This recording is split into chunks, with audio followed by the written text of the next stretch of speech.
The night began like any other family gathering.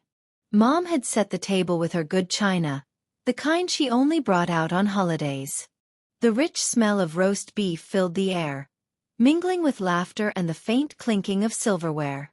I slipped into my usual seat, across from my older brother, Mike. He was already leaning back in his chair like a king surveying his court. That smug smile of his never wavered. For as long as I could remember, Mike had carried himself like he was the chosen one of the family. He ran a small business, nothing groundbreaking, but he flaunted it like he was a self-made millionaire. Me. I was 32, working as a bank teller. He never let me forget it. As we passed dishes around, Mike cleared his throat. "You know, Joella," he said loudly enough for everyone to hear, "with that dead-end job of yours, you'll die poor. No savings. No future." The laughter and chatter froze. Dad's fork hovered in the air. Aunt Ruth stiffened. My husband Henry shifted awkwardly in his chair. Mike wasn't finished. "Dad's old savings? You need me to manage them for you. Someone responsible." His words struck like daggers. He said it so casually, as though he was doing me a favor. I stared down at my plate, my knuckles tightening around my fork until they went white. Tears pricked at the corners of my eyes, but I refused to let them fall. Not in front of him. "Sign these," Mike added, sliding a neat stack of papers across the table toward me. "It's for your own good. Hand over your share of the inheritance. I'll invest it right." The room went deadly silent. I looked at the papers, my pulse hammering in my ears. Every instinct screamed that it was wrong. Slowly, I pushed my chair back, the scrape echoing in the stillness. "I'm not signing anything," I said, my voice shaking but firm. Mike rolled his eyes. "See? This is why you'll always struggle. You don't understand opportunity when it's right in front of you." Mom tried to laugh nervously, urging everyone to eat, but the tension clung like smoke. I couldn't stay. I shoved the papers back across the table, grabbed my bag, and walked out. The door slammed behind me, rattling the frame. Outside, the cool night air hit my face, but it didn't soothe me. Anger boiled in my chest, hot and sharp. For years Mike had mocked me. For years, I had swallowed the insults and smiled. But not anymore. This was the last time he would humiliate me. Driving home, his words echoed like a curse. "You'll die poor." I gripped the steering wheel tighter, fighting back the sting in my eyes. All my life I had worked hard. I had saved where I could.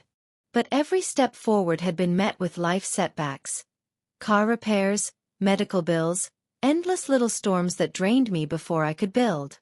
Meanwhile, Mike strutted like a hero, never admitting that he had borrowed from Dad's savings more than once to keep his so-called business afloat.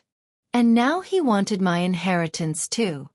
I parked outside my house, the engine ticking as it cooled. Henry was waiting at the door, but I brushed past him, heading straight for my laptop. That night, in a haze of fury and determination, I searched for night classes in finance, certifications in banking, courses in investments. My finger hovered over the enroll button. Without telling anyone, not even Henry, I paid the fee for my meager savings and signed up. It felt like a spark of rebellion. Small, but burning. As I sat staring at the enrollment confirmation, my phone buzzed. It was Sandra, my best friend. "Hey," she said, her voice hesitant. "I probably shouldn't tell you this, but Mike's been bragging around town. Said he's saving you from yourself. Telling people you're unstable with money." The blood drained from my face. It wasn't enough that he'd humiliated me at dinner. He was spreading lies behind my back. I clenched my jaw, thanked her, and hung up. The anger that surged wasn't wild or uncontrolled. It was cold. Focused. Mike thought he had written my story already. He thought he was the family hero, and I was the hopeless failure. But this was only the beginning. The next day at the bank, I moved through my shifts like a ghost. Customers came and went, but my mind kept drifting to Mike's smirk, to those papers sliding across the table. During lunch, I confided in Ms. Hayes, my mentor. She listened patiently, her eyes steady. "Sounds tough," she said. "But listen, family drama aside, you've got potential. There's a promotion opening soon. If you nail this loan assessment project, it's yours." Hope flickered in me like a match catching fire. That night, I worked late, poring over numbers until my eyes blurred. For the first time, the weight of Mike's insults lifted just slightly. This was my spark. My first chance to prove, not just to him, not just to my family, but to myself, that I was more than the girl who would die poor. I wasn't going to crumble. I was going to rise. The morning after the dinner, I dragged myself to the bank, still raw from Mike's words. I plastered on a polite smile for customers, but my chest felt heavy, my mind replaying the humiliation. At lunch, Ms. Hayes caught me staring blankly at my sandwich. "You're not yourself, Joella. Family trouble." I hesitated, then nodded. "My brother thinks I'll die poor. He even tried to get me to sign my inheritance over to him." Her brow furrowed. Then she leaned closer. "Family can wound the deepest. But you know what? Prove him wrong. There's a promotion opening soon. Loan officer. If you ace this assessment project, it's yours." Her words felt like a lifeline. Something to cling to. I swallowed the lump in my throat and forced a smile. "Then I'll make sure I get it." That night, when Henry asked how my day was, I simply said, "Busy." I didn't tell him about the secret finance classes starting next week. That was mine alone. My hidden weapon. Days passed in a blur of work and study. I stayed late at the bank, poring over loan portfolios, learning the risks and patterns. One evening, Henry casually mentioned over dinner, "Mike called today." My fork froze mid-air. "Why?" "He said he's worried about you. Thinks you're unstable with money. Wants to help us manage things." The blood drained from my face. "And you told him?" "What?" Henry shrugged, as though it was nothing. "I just mentioned you've been stressed. That you worry a lot about finances. He's family. Joella. Don't overreact." My chest tightened. Overreact? My own husband had been confiding in Mike behind my back, feeding his narrative. That night, I lay in bed staring at the ceiling while Henry snored softly beside me. Betrayal wasn't always loud. It could be quiet, casual, whispered over the phone to someone who already wanted me to fail. If I wanted independence, it was clearer now than ever. I had to build it alone. The following week, just as I was settling into my shift, Mike strolled into the bank. He didn't wait in line. He marched straight to my teller window, his smirk already in place. "Hey sis," he said loudly, drawing eyes from the customers. "Just checking on your little desk job." Heat rose to my cheeks. "What are you doing here, Mike?" I whispered sharply. He leaned in, his voice dripping with mockery. "Heard about your promotion talk. Cute. But face it, you'll always need me." The sting burned. Colleagues glanced over, whispering. My humiliation felt complete, until a voice interrupted. "Everything okay here?" Mr. Thompson, the branch manager, had walked over, his sharp gaze on Mike. "She's one of our best employees," Mr. Thompson said firmly. "Her work ethic is top-notch." Mike's smirk faltered. He muttered something under his breath as Mr. Thompson escorted him out. But before he left, Mike leaned close and hissed, Don't rock the boat, Joella, or I'll cut you off from the family funds. Threat noted. Instead of fear, it lit a fire in me. That weekend, I climbed into the attic of our family home during a visit. Dust clung to the boxes, the air thick with memories. As I dug through old files, I found Dad's will and business records. My heart raced as I scanned them. Numbers didn't lie. Mike had siphoned money, far more than he had ever admitted, under the guise of business ventures. His empire wasn't thriving. It was rotting from the inside, held up by stolen beams. I photographed every document, my hands trembling. Later that evening, I called Mike. I found some old papers, I said evenly. Interesting stuff. There was a pause. Then his voice sharpened. You're paranoid, Joella. Always imagining things. Drop it or you'll regret it. The line went dead, but the warning only hardened me. When Henry found me sitting at the kitchen table, documents spread out before me, he frowned. Don't stir trouble, Joella. Family comes first. His words sliced deep. Family comes first. For him that meant Mike. For me it meant survival. Monday arrived with a quiet storm inside me. I had studied every spare moment, fueled by Mike's threats and Henry's betrayal. That morning, Ms. Hayes stopped by my desk. How's the loan project coming? I handed her my work, heart pounding. She scanned it, nodding slowly. This is excellent, Joella. I'll make sure the board sees it. Later that day, Mr. Thompson called me into his office. He smiled as he slid a paper across his desk. Great work. You've earned a raise. It wasn't huge, but it was enough to open a new savings account. Just mine. No joint access. No oversight from Henry. No control from Mike. As I deposited that first check into my secret account, excitement bubbled in my chest. This was my first small victory, the first brick in the wall I was building between me and their control. Mike thought he owned the narrative. Henry thought he knew my every move. But I was done playing the underdog. This was just the beginning. When Ms. Hayes suggested I attend the downtown finance conference, I hesitated. Networking has never been my strength. But something inside me whispered, go. The hotel ballroom buzzed with suits, polished shoes, and sharp handshakes. I felt small at first, clutching my notebook like a lifeline. But as the sessions unfolded, I found myself drawn into discussions, offering insights I'd gained from both my coursework and the long nights at the bank.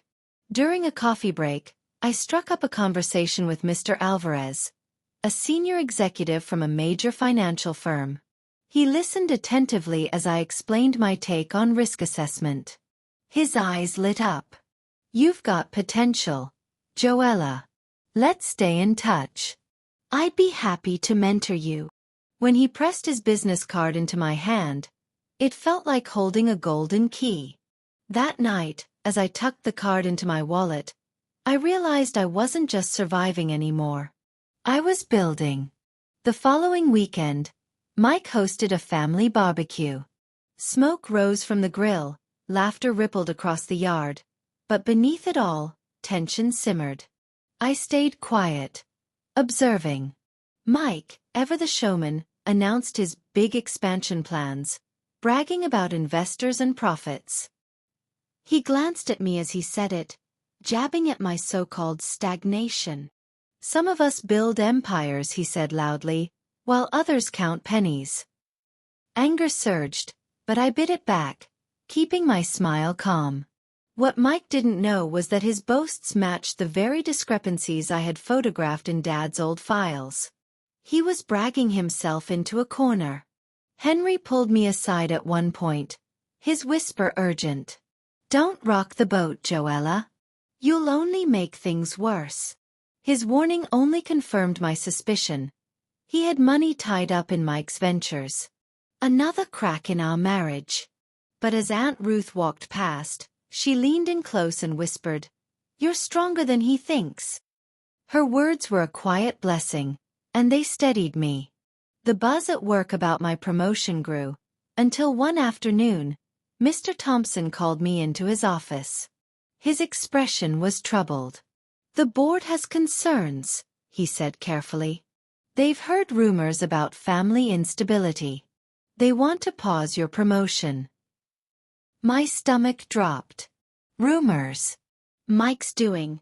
No doubt whispered into the ear of one of his connections on the board. I left work early that day, the city around me blurring as tears pricked my eyes. It felt like he was always one step ahead, always ready to pull the rug out from under me. But when I got home, determination replaced despair. That night, scrolling through job boards, I stumbled on a freelance consulting gig in financial analysis. It was perfect.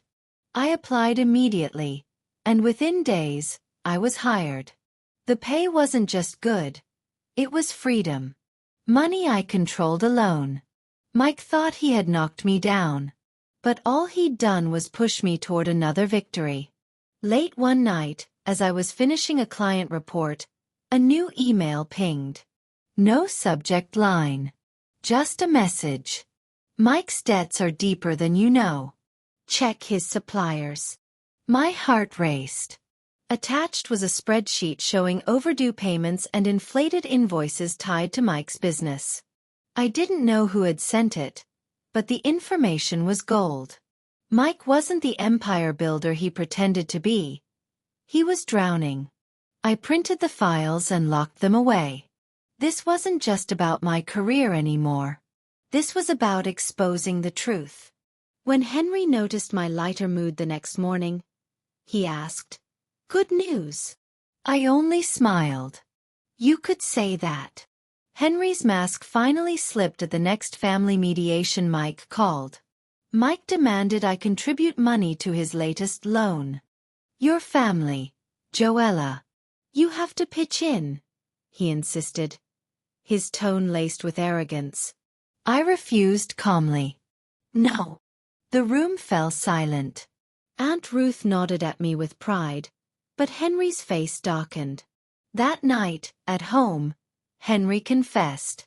"I invested our joint savings with Mike. He said it would help us." The words crushed me. "Without telling me?" My voice trembled with rage and heartbreak. He tried to defend it. "It's for our future, Joella. Mike believes in us." But I saw the truth. Henry didn't believe in me. I moved into the guest room that night, my chest aching but my resolve sharper than ever. From now on, I would live, save, and fight for myself alone. Weeks turned into months, and I kept my head down, working relentlessly at the bank. My freelance consulting gigs stacked up neatly in my secret account, and each passing day made me feel a little freer from Henry's shadow and Mike's control. One Monday morning, I sat at my new desk, loan officer at last, a title I had earned with sweat and sleepless nights, when a familiar set of numbers caught my eye. A loan application had landed on my desk. I froze, scanning the details. Business name. Assets claimed. Income streams projected. It was Mike's company. My heart thudded in my chest. Of course he didn't know the file would cross my desk. To him, I was still just the little sister stuck behind a teller window. But here it was, my brother's empire in black and white, and riddled with red flags. I forced myself to breathe evenly, my fingers tightening on the file. Ethics screamed at me, "Treat it like any other application." But my heart whispered, "This is your chance." That evening, Henry cornered me in the kitchen, his face tense. "Mike told me his application is in review. He said you could pull strings to help it pass." I stiffened. "You told him about my promotion?" Henry looked almost guilty, then defensive.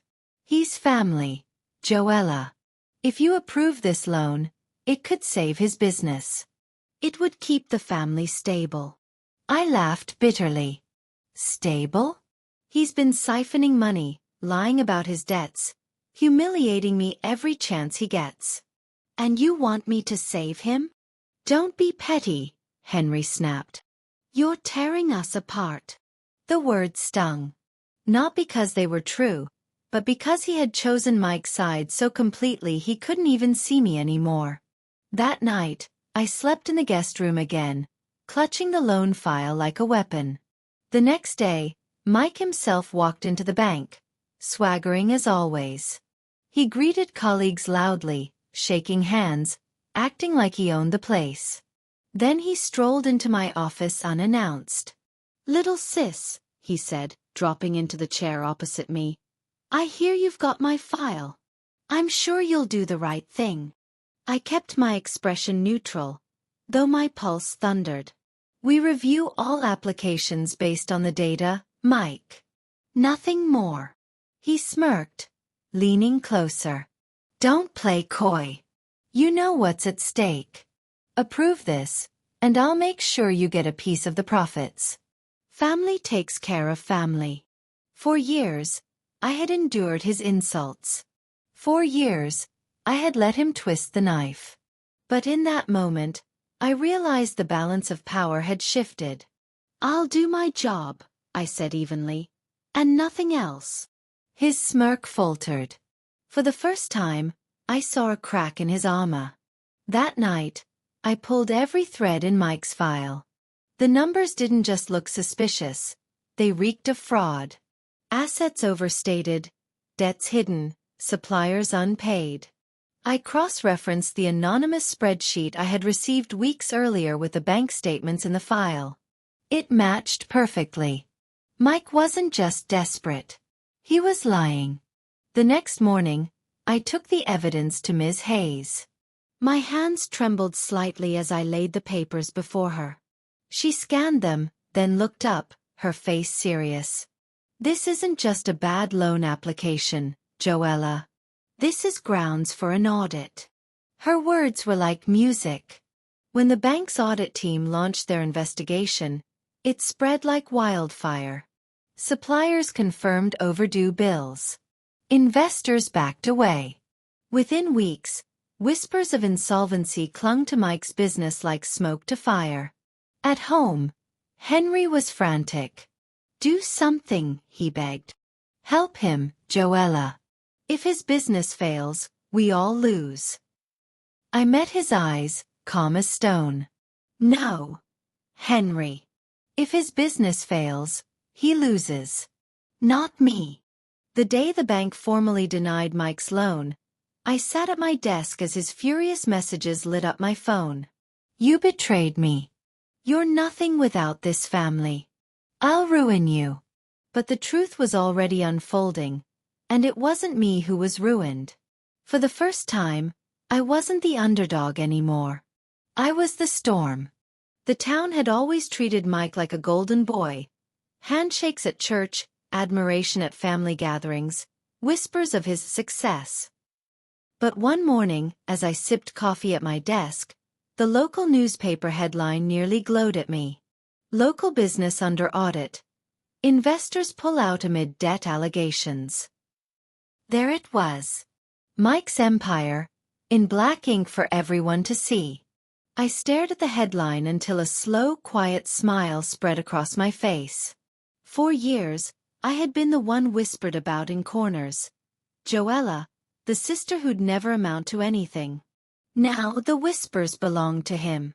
That afternoon, I walked through town square, hearing fragments of gossip float through the air. "Did you hear? He's broke. They say he lied on his loan application. Always knew he was too flashy." And for the first time, I didn't lower my head. I walked taller. Mike called a family meeting. The air in Aunt Ruth's living room was thick, curtains drawn, voices sharp. He stood in the center, red-faced, papers crumpled in his fist. "This is sabotage. Someone set me up." Mom wrung her hands, eyes darting between us. "Mike, calm down." He pointed a shaking finger at me. It's her. Joella did this. She turned the bank against me. Everyone's eyes landed on me. My heart pounded, but I met his glare head-on. No, Mike. You did this. You lied. You stole. And when the truth came out, you had no one left to blame. The silence that followed was deafening. Aunt Ruth finally spoke, her voice steady. Joella is right. This is what you're doing, Mike. Mike's face twisted with rage. You'll pay for this, Joella.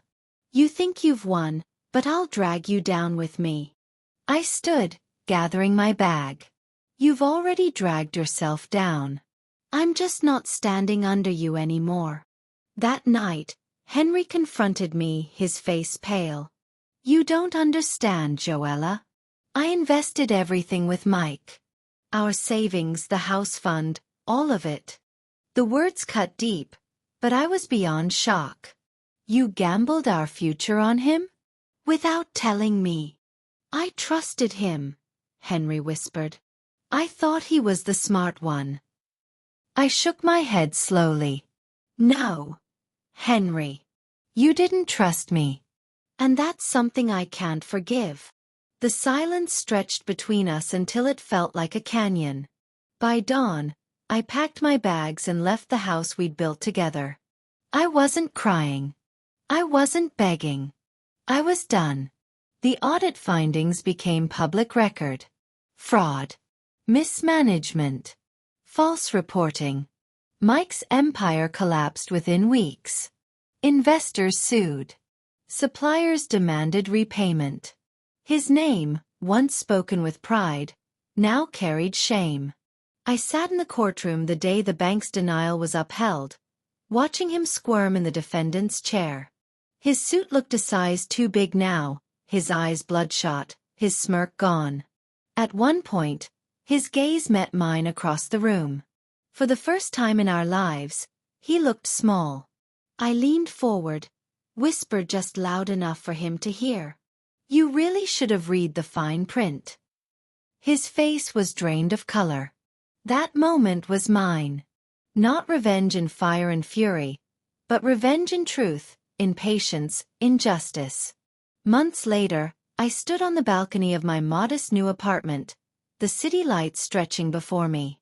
My secret savings account had grown steadily through my consulting work. My promotion at the bank had opened doors. And the mentorship from Mr. Alvarez had blossomed into opportunities one never thought possible. Sandra called one evening, laughing. Remember when Mike said you'd die poor? Looks like he got the ending wrong. I smiled, sipping my tea. No, Sandra. He just forgot that I'd write my own ending. Mike's downfall wasn't the end of my story. It was the beginning of mine. I was no longer the girl mocked at the dinner table, clutching her fork to hide trembling hands.